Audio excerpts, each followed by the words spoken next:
Okay, so this this generator has an on-off switch at the top for the gasoline, so when you're transporting it, keep it on the off side. If you don't put it on, it'll starve itself of fuel because there'll be a suction in here and in the tank, and then it won't nothing will go to the engine, so you'll have to turn it to the on position. Before you start it, you need to do two things. On the side here, you need to turn it on. Now, what I find is if it's not quite on the on, like just a little bit off, somehow it just doesn't start. I mean, I know that makes sense, but and then there's if you haven't had it running, you put it onto the choke position, and then you give it a little pull. So it doesn't take a lot to start it. You'll hear that it runs really rough when it's on choke, and so at the beginning, just take it off choke just a little bit. Don't take it all the way off, just to let it increase a little bit, and let it run a little bit, kind of on choke, and then you can put it all the way over to, off choke.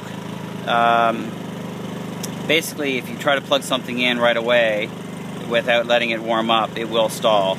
At the front of the unit, in here, there's a unit here that, basically it's running really, really quietly, and then once you start drawing energy from the outlets, it'll increase in speed just to keep up to generate the electricity. But if you can also set it to, like, it's on eco mode right now, it says on, but if I turn it to the right and turn it off, the engine will speed up, and there'll be kind of this constant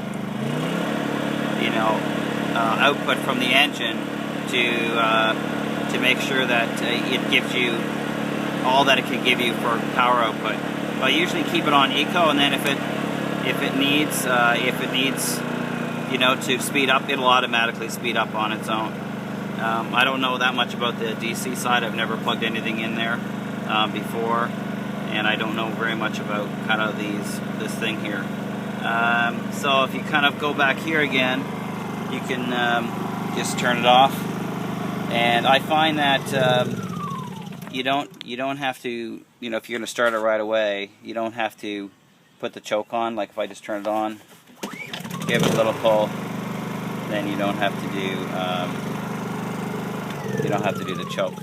So basically, when you're transporting it, now that it's off, you're going to turn this off, the fuel thing. So it only takes regular gasoline, or unleaded, I guess, as we know it. And kind of inside of here is just a filter. So just keep that in there. So don't put mix in here at all, anything like that.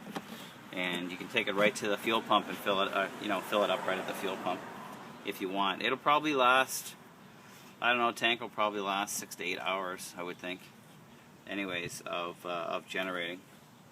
Just at the back of this is your exhaust, so don't put it anywhere where you don't want to be, you don't want to, it's carbon monoxide, right? So anywhere you don't want to be putting it beside a tent or something like that where they'll asphyxiate, and it's very hot. So I think that's it.